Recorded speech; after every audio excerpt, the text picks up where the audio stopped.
Merhaba sevgili güvercin dostları, ben veteriner hekim Emre Yılmaz. Prozyme, multienzimlerle zenginleştirilmiş, doğal verim arttırıcı ve doğal koruyucu özellikte probiyotik içeren bir üründür.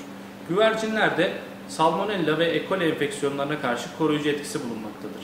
Sindirim sistemini düzenlediği gibi bağışıklık sistemini de güçlendirir. Yemden yararlanmayı arttırarak aynı zamanda çiğ yem atılımının da önüne geçmiş olur.